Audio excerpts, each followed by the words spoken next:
شمایید؟ بله. مرحمت، این به شما. جناب جید به شما فرستادن. میخوان با شما در یگان وقت خالیتون واخورند. همچنین سلام رسانیدند. خودش چی گپ است؟ تو مرا گوش کرده ایستاده‌ای؟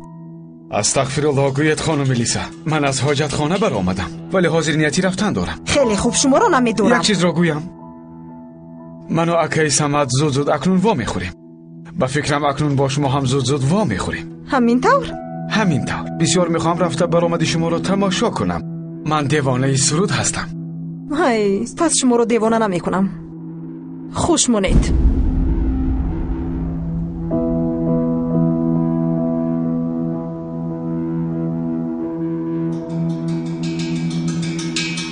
شما کیستید برادرها؟ اکای جاهیدتان کیست؟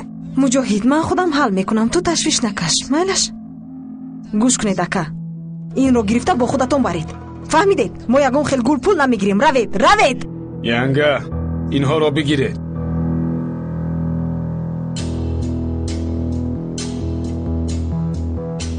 چی خیلی ینگه؟ تو باید این گپ را نمیگفتی. چگونه ینگه؟ تنجی هست؟ شمایان خودتان کیستید؟ از کجا پیدا شدید؟ چه مشکلی دارید؟ با من گپ زنید.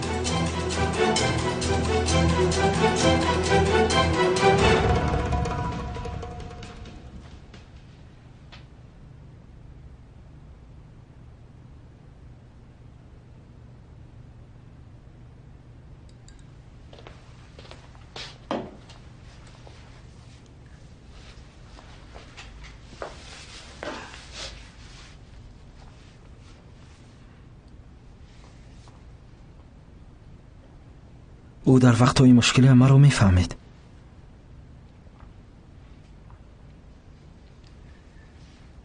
از صدایم پی میبرد. اکای آتش رو میگویی؟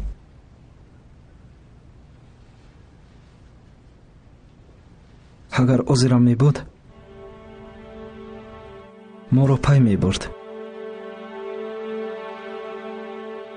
باز میگویند که غمگین نشو.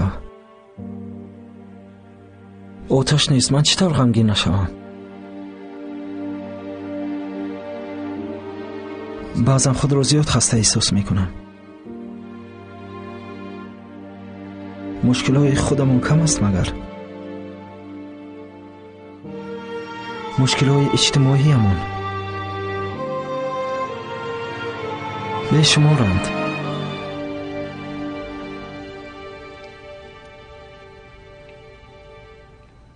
این سنجش ها گرانی می کند.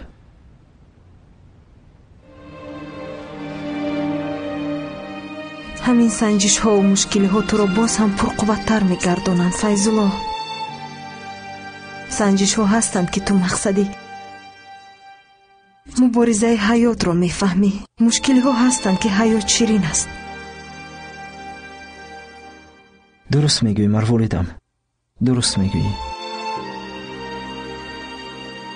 من یک مشکلی رو می دونم. مشکلی مایدهک شیرینک. چگونه مشکلی؟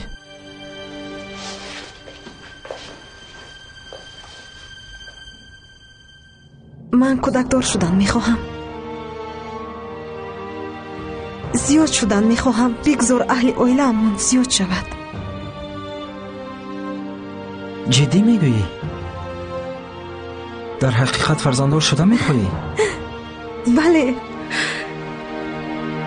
من از مردی دوست داشتم فرزنددار شدن میخواهم. دیگر چی میخواستم؟ تو چی؟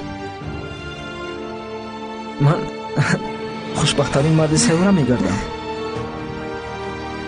تصور کن خانه پر از کودک، پر از مروارید.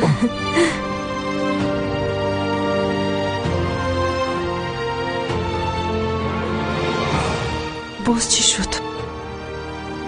هیچ چیز مروریدم. همینطور سرم چرخ میزند.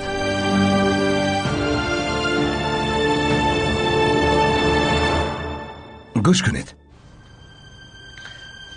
من اصلا آرام طبیعتم برادرم.